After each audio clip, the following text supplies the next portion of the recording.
आप देख रहे हैं अल्फा डिफेंस हिंदी में आपका स्वागत है।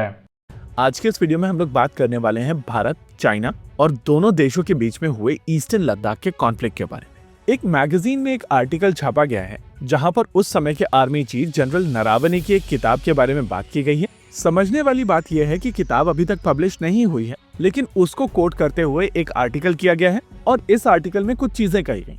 देखिए, एक चीज हम सभी को समझनी पड़ेगी कि गलवान के समय भारत और चाइना के बीच में जो रिलेशनशिप थी वो काफी डिफरेंट थी और कहीं न कहीं भारत की पॉलिटिकल लीडरशिप ये मानकर चल रही थी कि भारत और चाइना के बीच में किसी भी तरीके का कॉन्फ्लिक्ट नहीं होगा। गलवान से पहले जब डोकलाम में वो जो सिचुएशन बनी थी तब भारत भूटान के लिए खड़ा था और वो सिचुएशन कम्प्लीटली डिफरेंट थी। लेकिन जब ईस्टर्न लद्दाख में स्टैंड ऑफ शुरू हुआ था तो वो सिचुएशन काफी डिफरेंट थी। दूसरी चीज हम लोगों को यहाँ पर एक्नॉलेज करनी पड़ेगी कि अगर दोनों देशों ने अपने सोल्जर्स खोए हैं तो सिचुएशन बहुत ज्यादा सीरियस थी। भारत और चाइना के बीच में किसी भी तरीके का युद्ध केवल एक छोटे कॉन्फ्लिक्ट तक नहीं रहने वाला था, यानी कि हर लेवल पर ये एक बहुत ज्यादा कॉम्प्लिकेटेड सिचुएशन थी और उस सिचुएशन में भारतीय थल सेना के प्रमुख थे जनरल नरावने। अब इशू क्या है उसको समझिए। द कारवा में जो आर्टिकल लिखा गया है उसमें कहा गया है कि जनरल नरावने की जो सिचुएशन थी वो काफी गंभीर थी।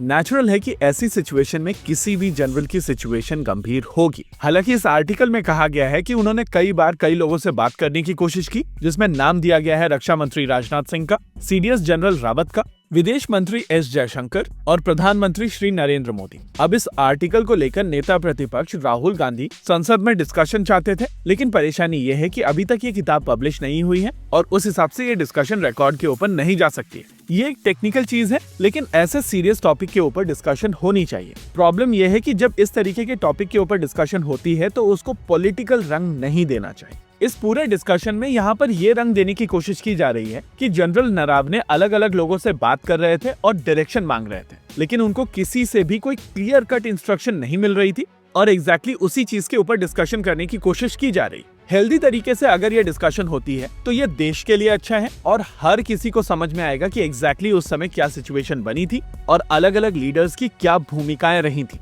देखिए, जनरल नरावने ऑन रिकॉर्ड ये चीज कह चुके हैं कि प्रधानमंत्री की तरफ से कहा गया है कि आपको जो सही लगे आप वो कीजिए। जितनी हिंदी हमें समझ में आती है उसके हिसाब से इसका मतलब ये है कि आपको खुली छूट दी गई है और आप सिचुएशन को एनालाइज करके सही तरीके से रेस्पॉन्ड कीजिए।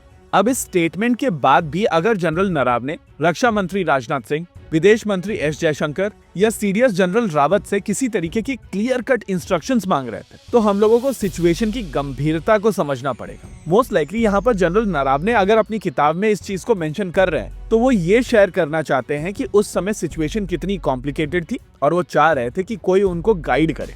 ये सिचुएशन हमेशा ज्यादातर लोगों की लाइफ में आती है और कई बार जब आप बहुत कॉम्प्लेक्स सिचुएशन में फंसे हुए होते हैं तो आपको ऐसा लगता है कि कहीं ना कहीं से कोई क्लियर कट इंस्ट्रक्शंस मिल जाएं जिसके बेसिस पर आप सिचुएशन को लेकर बेहतर तरीके से रिएक्ट कर सकें। जिस स्पेसिफिक इवेंट की यहाँ पर बात हो रही है उस स्पेसिफिक इवेंट के दौरान भारतीय थल सेना की तरफ से एक मनूवर की गई थी और एक स्ट्रेटेजिक हाइट को कैप्चर किया गया था। इस इवेंट में जिस सिचुएशन को मेंशन किया जा रहा है वहां पर चाइनीज अपने टैंक्स को लेकर भारत की पोजीशन के काफी करीब पहुंच चुके थे और इस अनपब्लिश्ड बुक के हिसाब से भारतीय थल सेना के पास में वहां पर मीडियम आर्टिलरी गन्स थी।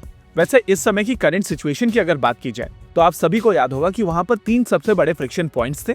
सबसे इंपॉर्टेंट जहां पर एक्चुअल क्लैश हुआ था वो था गलवान वैली। दूसरा इंपॉर्टेंट पॉइंट था पैंगोंग त्सो जहां की इस आर्टिकल के दौरान बात की जा रही है, और फिर हॉट स्प्रिंग एरिया।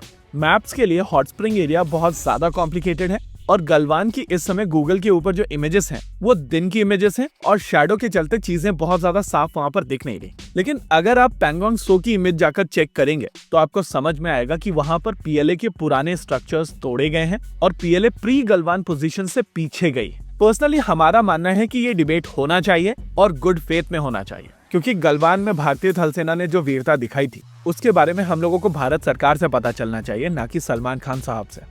इसी के साथ आज के इस वीडियो में रखते हैं केवल इतना ही। वीडियो को अंत तक देखने के लिए धन्यवाद। देखते रहिए अल्फा डिफेंस। जय हिंद।